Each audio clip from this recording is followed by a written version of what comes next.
Hello everyone, आज अपन middle term के concept को स्टार्ट करेंगे। ठीक है ना। अपन ने देखा था कि अगर x प्लस वाई का स्क्वायर है तो उसमें 3 टर्म आती है बेटा। x प्लस वाई के क्यूब में 4 टर्म्स आएंगी, x प्लस वाई की पावर 4 में 5 टर्म, x प्लस वाई की पावर 5 में 6 टर्म। देखो जब पावर 2 है तो नंबर ऑफ टर्म्स 3 है, बीच में एक टर्म आ रही है। ऐसे ही अगर पावर 4 है, नंबर ऑफ टर्म्स 5 है, इसमें एक टर्म आ रही है।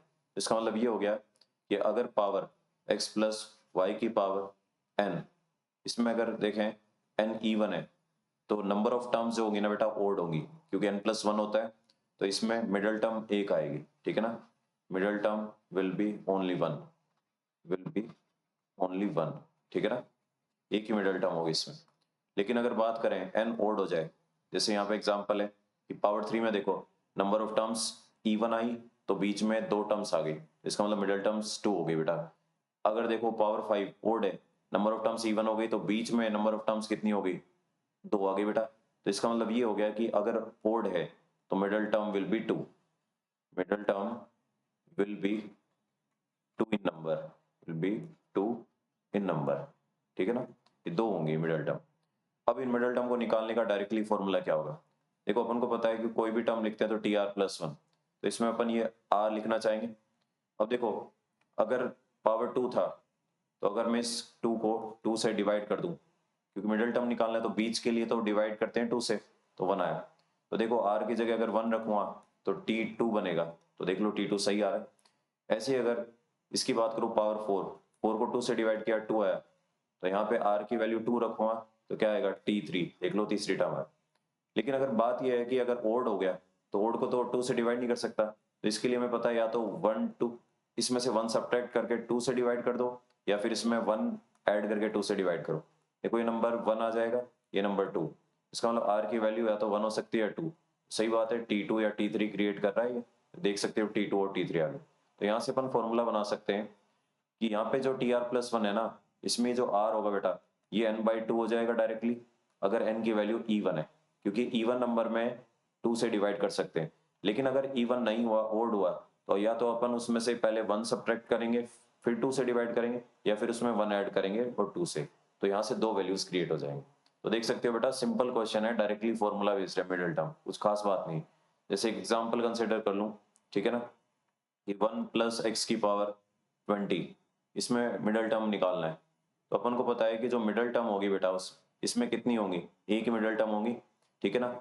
और उसके लिए टी आर प्लस वन लिखेंगे, तो इसमें जो आर होगा ना ये 20/2 10 आ जाएगा, तो इसका मतलब टी आर प्लस वन क्या होगा T11, तो 11 नंबर वाली टर्म हो जाएगी। अच्छा ठीक है। अब देखो बेटा जब अपन बाइनोमियल कोफिशिएंट्स की बात कर रहे थे तो याद करो पास्कल ट्रायंगल बनाया था अपन ने कि अगर पावर 1 है तो 1 ही आया था पास्कल ट्राइंगल में, 1 1 आया था, फिर 1 2 1 आया था, फिर आया था 1 3 3 1 आया था, फिर क्या आया था 1 4 6 4 1 आया था, फिर क्या आया था 1 5 10 10 5 1। तो देखो बेटा इसमें अगर मिडिल टर्म देखे तो यहाँ पे आएगी, इसमें मिडिल टर्म देखे तो यहाँ पे आएगा, इसमें मिडिल टर्म देखें यहाँ आएगा, इसमें मिडिल टर्म देखें तो देख सकते हैं कि मिडिल टर्म का बाइनोमियल कोफिशिएंट मैक्सिमम है। इसका मतलब middle term will have greatest binomial coefficient, will have greatest binomial coefficient। तो ये दो बातें ध्यान रखें, greatest binomial coefficient। ठीक है ना। तो सबसे पहले तो फॉर्मूला बता दिया इसका, और उसके बाद क्या ऑब्जर्वेशन आता है बाइनोमियल कोफिशिएंट का वो भी बता दिया कि इसका बाइनोमियल कोफिशिएंट जो होता है ना वो मैक्सिमम होता है बेटा। ठीक है ना। अब देखो यहाँ तक तो ये मिडिल टर्म का कॉन्सेप्ट हो गया, सिंपल सा कॉन्सेप्ट है, सीधा फॉर्मूला लगता है, तो इसमें कुछ खास क्वेश्चन बनते नहीं। अब देखो बात करें अगर इसमें कि एप्लीकेशन क्या क्या है, तो एप्लीकेशन से क्वेश्चंस बनते हैं बेटा इसमें। इसमें पहला एप्लीकेशन जो है ना, अगर इसमें एप्लीकेशन की बात करूं जो अभी तक पढ़ा अपन ने, इसके एप्लीकेशन में पहला बनता है डिविजिबिलिटी प्रॉब्लम। ठीक है ना। सबसे पहला जो एप्लीकेशन है कि डिविजिबिलिटी प्रॉब्लम, कि अपन को कोई नंबर गिवन होगा, दूसरे नंबर से डिवाइड कराएगा और फिर अपन से रिमाइंडर पूछेगा। ठीक है ना। तो इसमें एक एग्जांपल से स्टार्ट करता हूँ बेटा कॉन्सेप्ट समझाने के लिए एक बार। ठीक है ना। तो लेट्स से, एक सेकंड बेटा, हाँ देखो मैंने मान लिया है एक,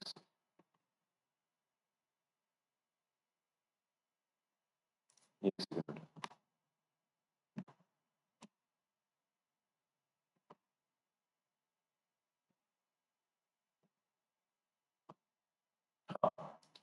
देखो डिविजिबिलिटी प्रॉब्लम स्टार्ट करने वाले हैं, तो इसमें एक एग्जांपल कंसीडर करता हूँ यहाँ पे।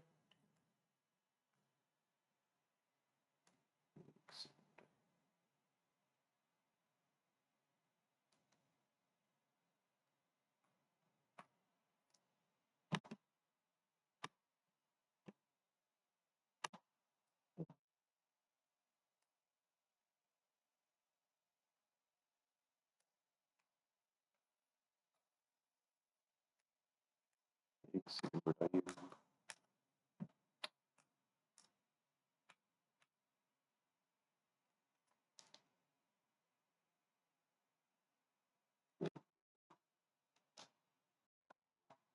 हाँ देखो, अगर जैसे एक एग्जांपल कंसीडर किया, 3 की पावर लेट्स से 50 है, इसको डिवाइड किया इज डिवाइडेड बाय 2, ठीक है ना। मेरे को रिमाइंडर बताना है कि रिमाइंडर क्या निकल आएगा इस केस में।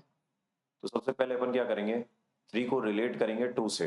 देखो 3 मुझे पता है, 2 + 1 लिख सकते हैं, फिर इस पे बाइनोमियल एक्सपेंशन लगाओ, 50c0 2 की पावर 50, 50c1 2 की पावर 49, 50c2 2 की पावर 48, इस तरीके से आ जाएगा। और 50c50 2 की पावर 0 तो 1 बनेगा। तो देख सकते हो बेटा, यहां से लेके सेकंड लास्ट टर्म इन सब में 2 आएगा या नहीं आएगा। इसका मतलब ये हो गया कि ये तो 2 का मल्टीपल है और ये बचा अपने पास 1, ठीक है ना। तो इसका मतलब ये हो गया कि अगर इसको 2 से डिवाइड करोगे तो रिमाइंडर 1 आएगा। तो देख सकते हो यहाँ पे रिमाइंडर 1 आ जाएगा, ठीक है ना। तो मान लिया एक दूसरा एग्जाम्पल कंसिडर करते हैं अपन, जैसे लेट्स से 7 की पावर 40, ठीक है ना, इज डिवाइडेड बाई 8, या 7 की पावर इसको 41 मान लो, ठीक है ना, क्योंकि 40 तो आसान रह जाएगा बेटा, 41 से एक छोटा सा लॉजिक क्लियर हो जाएगा। तो 7 की power 41 is divided by 8, divided by 8, ठीक है ना। तो अपन को बताना है कि रिमाइंडर क्या आएगा इसमें, रिमाइंडर बताना है। देखो अपन क्या करेंगे, 7 को 8 से रिलेट करने के लिए पहले लिखेंगे 8 - 1 इसकी पावर 41। देखो इस पे बाइनोमियल थ्योरम लगाओ, 41c0 8 की पावर 41 माइनस 41c1 8 की पावर 40। वो जो माइनस अंदर आएगा वो पहली बार लिख दिया बेटा, ठीक है ना, क्योंकि -1 की पावर 1 आएगा दूसरी टर्म में, तो वो माइनस बार लिख दिया। 41c2 8 की पावर 39, फिर ऐसे चलता जाएगा। अगर इसमें सेकंड लास्ट टर्म देखो 41c40 8 की पावर 1 -1 की पावर 40, तो +1 ही बनेगा। और प्लस 41c41 8 की पावर 0 -1 की पावर 41, ठीक है ना। देख सकते हो कि यहां से लेके यहां तक जितनी टर्म्स हैं इन सब में 8 आया, तो ये आ गया 8 टाइम्स k। लेकिन बात ये है कि ये लास्ट टर्म क्या बन रही है, देखो लास्ट टर्म -1, ठीक है ना बेटा, तो इसको लिख दिया -1। तो अब क्या करूंगा कि ये जो नंबर है ना, इसको ऐसे समझूंगा कि ये 8 के -1 लिखा, पर मैं -1 को समझ सकता हूँ, ये लिखा है -8 + 7, ठीक है ना, क्योंकि मुझे पता है रिमाइंडर जो आएगा ना, रिमाइंडर या तो 0 हो सकता है, 1 हो सकता है, 2 हो सकते हैं, 3 4 5 6 7 ये हो सकते हैं, इसलिए इनको पहले पॉजिटिव नंबर में ब्रेक किया। देखो ये जो है ना, ये 8 से डिवाइड हो जाएगा बेटा, ठीक है ना, रिमाइंडर क्या बच जाएगा, 7 बच जाएगा। तो इस तरीके से अपन नंबर्स को रिलेट करके लिखेंगे सबसे पहले। तो इसी से अपन एक क्वेश्चन स्टार्ट करते हैं बेटा, ठीक है ना, कि मान लो कि अपने पास कोई नंबर गिवन है, उसको अपन किसी गिवन नंबर से डिवाइड कर रहे हैं, तो अपन को बताना है कि रिमाइंडर क्या होगा, ठीक है ना। तो सबसे पहले एक एग्जांपल स्टार्ट करते हैं। मान लिया कि अपने पास नंबर कुछ इस तरीके से है, लेट्स से 3 की power 5.2 -1 is divided by, let's say ये डिवाइड कर रहा है 2 की पावर 5 से, ठीक है ना। तो मेरे को बताना है कि रिमाइंडर क्या होगा। 2 की पावर 5 लिख लो, 2 की पावर 6 लिख लो, 2 की पावर 7 कुछ भी लिख सकते हैं बेटा, ठीक है ना। तो ऐसे कुछ भी क्वेश्चन बन सकता है एग्जाम में। अब इसको सॉल्व करने के लिए देखो क्या प्रोसीजर होगा। सबसे पहले तो ये देखेंगे 2 पावर 5 क्या होता है। 2 पावर 5 होता है बेटा 32। तो 32 से रिलेट करने का ट्राई करेंगे। तो अपन को बताया 32, तो 3 की पावर 5.2 -1 है, तो इसको अपन 3 का स्क्वायर और उसकी पावर 256 लिख सकते हैं बेटा, इस तरीके से लिख सकते हैं। तो आ जाएगा 9 की पावर 256 -1, ठीक है। अब 9 को 8 + 1 लिख लिया, क्योंकि मुझे पता है 32 में 8 आता है बेटा, तो इसलिए 8 से रिलेट यहां से कर सकता हूँ। अब बाइनोमियल एक्सपेंशन लगाओ, 256 C0 8 की पावर 256, उसके बाद 256 C1 8 की पावर 255, इस तरीके से चलता जाएगा। सेकेंड लास्ट टर्म 256 सी 255 8 की पावर 1, ठीक है ना। उसके बाद में क्या आएगा अपने पास देखो, प्लस 256 सी 256 8 की पावर 0, तो वो तो 1 बनेगा, और -1। देखो ये वाली टर्म अगर ऑब्जर्व करें, इसमें ये जो नंबर है ना, ये 256 बनेगा, तो ये नंबर 256 C1 है, तो ये तो 256 हो गया, और 8, इसका मतलब इसमें 32 आएगा। इन सब में देखो 32 क्रिएट होगा बेटा, ठीक है ना, क्योंकि 8 के बहुत सारे फैक्टर्स आ रहे हैं। देख लो 8 स्क्वायर आ रहा है, 8 क्यूब आ रहा है, इससे पहले वाली टर्म में बेटा 8 स्क्वायर आया होगा, तो ये तो सब 32 से डिवाइड हो जाएंगे। तो इसका मतलब यहाँ से लेके यहाँ तक जितने भी नंबर्स है ना, ये सब 32 के मल्टीपल है। बात रही इसकी, तो ये तो 1 है, तो ये 1 इस 1 से कैंसिल हो जाएगा, तो इसका मतलब ये 32 का मल्टीपल है, तो ये 2 पावर 5 से डिवाइड होगा बेटा। इसका मतलब ये हो जाएगा कि इसका रिमाइंडर क्या आएगा, 0 आएगा। तो देखो जिससे डिवाइड करा रहा है उससे रिलेट करो, बस ऑटोमेटिकली आंसर मिलेगा, ठीक है ना। अब अगला क्वेश्चन लिखते हैं बेटा, कि मान लिया कि अपने पास में कुछ नंबर इस तरीके से है, लेट्स से अगला एग्जांपल, एक सेकंड, एग्जांपल नंबर 2 देखें बेटा, कि 1 + 2 स्क्वायर प्लस 2 क्यूब इस तरीके से लिखा है, 2 की पावर 1999, ठीक है ना, is divided by, let's say इसको डिवाइड कर रहे हैं 5 से, ठीक है ना। तो रिमाइंडर बताना है अपन को कि क्या आएगा, रिमाइंडर बताओ। तो देखो सेम प्रोसीजर है, लेकिन इस बार पहले नंबर को थोड़ा सिंप्लीफाई करके लिखना पड़ेगा। ये जो नंबर है ना अपने पास, इसको थोड़ा सिंप्लीफाई करते हैं, तो ये जीपी के फॉर्मेट से सॉल्व हो जाएगा। जीपी का सम पता है, a इंटू आर की power n -1 upon r -1, number of terms 1000 है बेटा, 2000, ठीक है।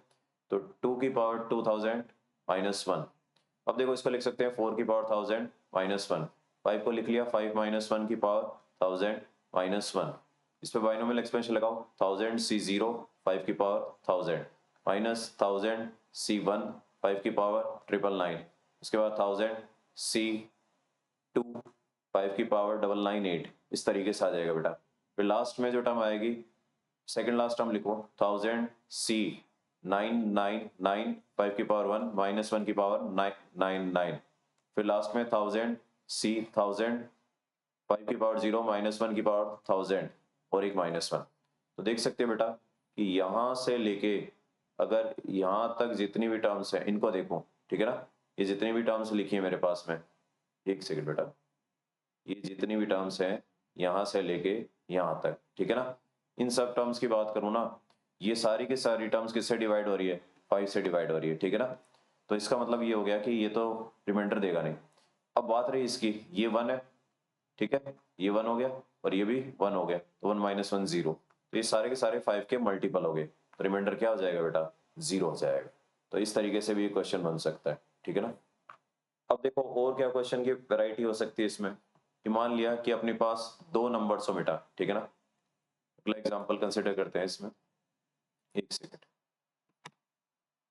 हाँ देखो अगला एग्जांपल मान लिया कि कुछ इस तरीके से है, कि 6 की पावर 83 प्लस 8 की पावर 83 इज डिवाइडेड बाई 7, ठीक है ना बेटा, is divided by 7, find remainder. तो इस बार एक टर्म नहीं दी बेटा, इस बार दो टर्म्स दी। तो इस बार दोनों नंबर्स को अपन रिलेट करने का ट्राई करेंगे। तो सीधी सी बात है, देखो 6 को अपन 7 से रिलेट कर सकते हैं और 8 को भी, तो लिख सकते हैं 7 - 1 की पावर 83, 7 + 1 की पावर 83, तो इस पे बाइनोमियल एक्सपेंशन लगाओ, तो 83 C0 7 की पावर 83 माइनस 83 C1 7 की पावर 82 प्लस 83 C2 7 की पावर 81 माइनस 83 C3 7 की पावर 80, इस तरीके से चलता जाएगा, प्लस 83 C, इसके बाद आएगा 82, वो आ जाएगा 7 की पावर 1 माइनस 83 C 83 और ये आ गया 1, तो ये तो पहला ब्रैकेट हो गया।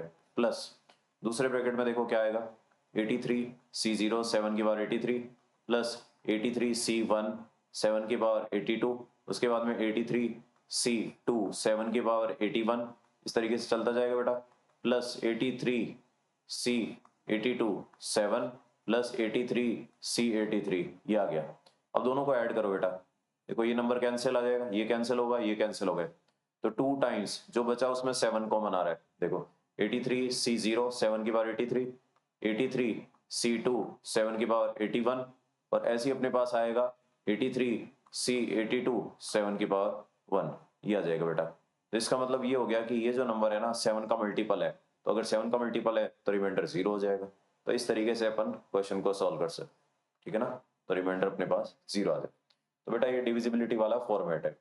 अब देखो इसमें जो अगला फॉर्मेट आता है ना, तो इसके एप्लीकेशन में वो आता है कि बताओ कि यूनिट प्लेस पे क्या आएगा, टेंस प्लेस पे क्या आएगा, ठीक है ना। तो digit at unit place and tens place, तो इसका एप्लीकेशन नंबर 2 है बेटा, ठीक है ना।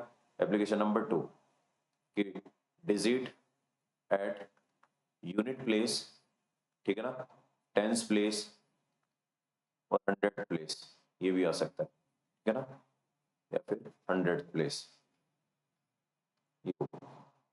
और देखो सबसे आसान है ये, सबसे आसान टॉपिक है ना इस चैप्टर का, वो यही है बेटा। इसमें खास बात क्या है, एक बात बताओ, अगर लास्ट में 0 आ जाए तो वो यूनिट प्लेस को चेंज नहीं करता बेटा। तो अपन क्या करेंगे इसमें, ये फंडा ध्यान रखेंगे, try to convert the number, try to break the number with the help of with the help of 10, 100, 1000, इनकी मदद से ब्रेक करेंगे बेटा।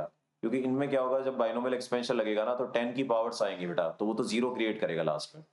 जैसे एक एग्जांपल कंसिडर करता हूँ, ये पूछ ले कि बताओ 17 की पावर, लेट्स से अपने पास में 20 लिखा है।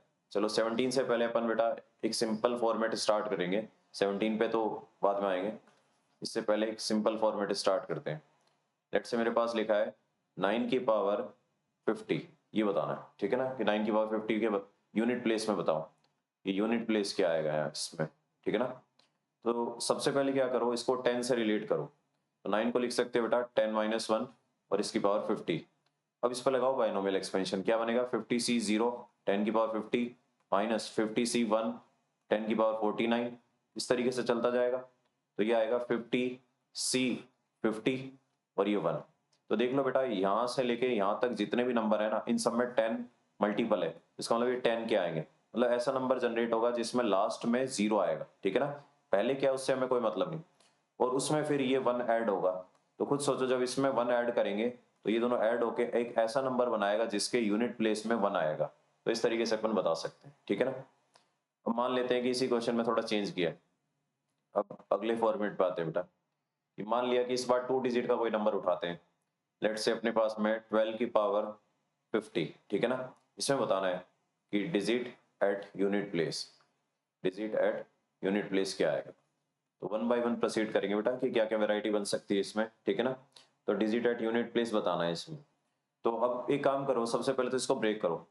12 को अपन लिख सकते हैं 10 प्लस 2 की पावर 50, इसमें लगेगा बाइनोमियल एक्सपेंशन 50c 0 10 की पावर 50, 50c 1 10 की पावर 49, इस तरीके से चलता जाएगा, और 2 की पावर 1 भी आएगा बेटा इसमें, ठीक है ना। लास्ट टर्म जो होगी बेटा वो देखो, सेकंड लास्ट टर्म लिख लो पहले, 50c 49 10 की पावर 1 2 की पावर 49, और फिर क्या आ जाएगा 50c 50 2 की पावर 50 आ गया। तो देख सकते हो बेटा यहाँ से लेके यहाँ तक जितनी भी टर्म्स आएंगी उन सब में 10 है, तो इसका मतलब ये हो गया कि यूनिट प्लेस में इनका कोई कंट्रीब्यूशन नहीं होगा, ठीक है ना। अब बात रही कि जो एक लास्ट टर्म है उसको देखो, वो है 2 पावर 50, तो इसको थोड़ा और सिंप्लीफाई करेंगे। 2 पावर 50 को मैं ऐसे लिख सकता हूँ बेटा, इसको 10 से रिलेट करने का ट्राई करूंगा। तो 10 से रिलेट करना है तो देखो सबसे पहले 2 की पावर 3 देखें तो वो 8 होता है। तो ऐसा कौन सा नंबर है जो 10 से रिलेट हो सकता है। तो अपन चाहे ना तो इसको 2 पावर 5 में ब्रेक कर ले, या फिर 2 पावर 3 में, ठीक है ना। 2 पावर 3 के लिए ब्रेक करोगे तो बेटा ये करना, इसमें 2 पावर, देखो ये 3 से डिवाइड नहीं हो रहा है, तो पहले एक 2 पावर 2 अलग करना और 2 पावर 48, तो 2 पावर 3 से ऐसे ब्रेक होगा। तो अभी तो मैं 2 पावर 5 से ब्रेक कर रहा हूँ, तो 32 की पावर 10, देखो क्या आएगा 30 प्लस 2 की पावर 10, इसमें बाइनोमियल एक्सपेंशन लगाओ, 10c 0 30 की पावर 10 प्लस 10c 1 30 की पावर 9 2 की पावर 1, ऐसे चलता जाएगा। 10c 9 30 की पावर 1 2 की पावर 9, और लास्ट में आएगा 10c 10 2 की पावर 10। तो देख सकते हो बेटा यहाँ से लेके यहाँ तक जितनी भी टर्म्स है इन सब में क्या आ रहा है 10 आ रहा है, इसका मतलब यूनिट प्लेस में इनका कोई कंट्रीब्यूशन नहीं है। अब बचा क्या ये नंबर, तो ये तो सिंपल सा है बेटा 2 की पावर 10, अब इसको कैलकुलेट कर लो। तो ये प्रोसीजर ध्यान रखना बेटा, जब भी अटकोगे उसको जितना ब्रेक कर सकते हो उतना ब्रेक करो। 2 की पावर 10 क्या हो जाएगा 32 इंटू 32, ठीक है ना। तो ये हो जाएगा 1024। देख सकते हो बेटा ये दो नंबर जब लिखे जाएंगे और ऐड होके तो ये ऐसा आएगा कि जिसमें लास्ट में 0 आएगा और इन सब में फिर 1024 ऐड हो रहा है। तो खुद देखो जब दोनों को ऐड करोगे तो यूनिट प्लेस में सीधी सी बात है क्या आने वाला है बेटा, 4 आने वाला है। तो इसका मतलब आंसर क्या आ जाएगा, इसमें 4 आ जाए। ठीक है ना। अब देखते हैं कि और क्या वेराइटी बन सकती है इसमें। ठीक है ना। तो मान लिया कि अपने पास एक नंबर है 17 की पावर 256। अब थोड़ा और कंफ्यूजिंग बनाते हैं बेटा इसे। मान लिया कि 17 की पावर 256 है तो इसमें मैं यूनिट प्लेस, टेंस प्लेस और हंड्रेड प्लेस तीनों को कैलकुलेट करने का ट्राई करूंगा। ठीक है ना। यूनिट की बात करूंगा, टेंस की भी बात करूंगा। ठीक है ना। यूनिट प्लेस, टेंस की बात करूंगा और हंड्रेड प्लेस की। ठीक है ना। इन तीनों की बात करूंगा। देखो 17 को हम कैसे रिलेट कर सकते हैं। हमें पता है कि 17 का स्क्वायर क्या होता है बेटा, 17 का स्क्वायर होता है 289। ठीक है ना। तो ये 290 से रिलेट हो सकता है। ठीक है ना। इसको लिखा 289 की पावर 128 क्योंकि 17 स्क्वायर अलग कर लिए। इसको 290 माइनस 1 लिख लो और यह आ जाएगा 128। अब इसको एक्सपेंड करो 128 C0 290 की पावर 128 माइनस 128 C1 290 की पावर 127 ऐसे चलता जाएगा। तो इस तरीके से सेकंड लास्ट टर्म लिखो एक बार 128 C 127 290 की पावर 1 और माइनस 1 की पावर 127 और लास्ट टर्म क्या आएगी बेटा अपने पास में, यह आ जाएगा 128 C 128 290 की पावर 0 माइनस 1 की पावर 128। देखो यहां से लेके यहां तक जितनी भी टर्म्स आए उनमें 2 0 आएंगे लास्ट में। ठीक है ना। लास्ट में 2 0 आएंगे। इसका मतलब ये सब के सब 100 के मल्टीपल है बेटा। ठीक है ना। तो जब 100 का मल्टीपल होगा तो यूनिट और टेंस प्लेस पे कोई इफेक्ट नहीं लाएगा। तो इसका मतलब यूनिट और टेंस प्लेस में इन दो टर्म्स का कंट्रीब्यूशन होगा। एक टर्म है 128 C 127। ठीक है ना, इंटू 290 और माइनस आएगा। ठीक है ना। उसके बाद में देखो जो दूसरी टर्म है बेटा अपने पास वो है 128 C 128। तो ये वाली जो टर्म बनेगी माइनस 128 इंटू 290। ठीक है। और ये वाली जो टर्म आएगी बेटा वो क्या आ जाएगा अपने पास में 1 और ये 100 का मल्टीपल है ये जो ब्रैकेट था। एक बार इसको मल्टीप्लाई करके देखो 128 29 ये आ जाएगा अपने पास 115। ठीक है ना। इंटू ये सही लिखा है क्या बेटा, एक सेकेंड, ये हो जाएगा अपने पास में 9872 9 टू 18 725। हाँ सही लिखा है। अब आ जाते हैं इस पे, ये आएगा 256 ये 2173 तो 37121 और एक लास्ट में 0 भी आएगा। इसका मतलब ये हो गया कि 100 का मल्टीपल आ रहा है एक नंबर, एक 37120 आ रहा है और एक +1 आ रहा है। तो देख सकते हो यूनिट प्लेस पे 1 बनाएगा बेटा। ठीक है ना। यूनिट प्लेस पे क्या बनाएगा 1 बनाएगा। तो यूनिट प्लेस तो 1 आ गया सिंपल। इसी तरीके से टेंस प्लेस कैसे निकालोगे, देखो टेंस प्लेस इन दोनों की मदद से निकल जाएगा। ये आएगा 1000 के माइनस 31719। जब 100 का के मल्टीपल है तो ये आएगा कि लास्ट में 2 0 और फिर ये लिखा है 331719 सॉरी 31719 33 कहाँ है 3179।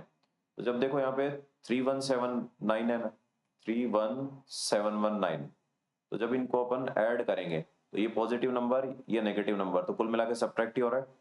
यहाँ आएगा 1 और यहाँ आएगा बेटा 8 और आगे कुछ भी आए उससे हमें कोई मतलब नहीं है।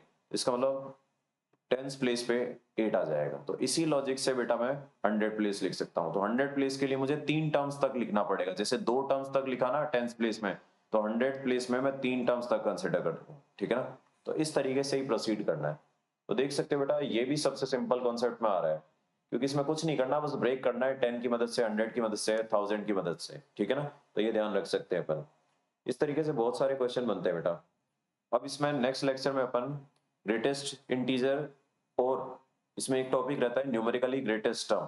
सीरीज स्टार्ट करने से पहले बेटा ये 2 टॉपिक रहेंगे उनको डिस्कस करेंगे अपन। Thank you.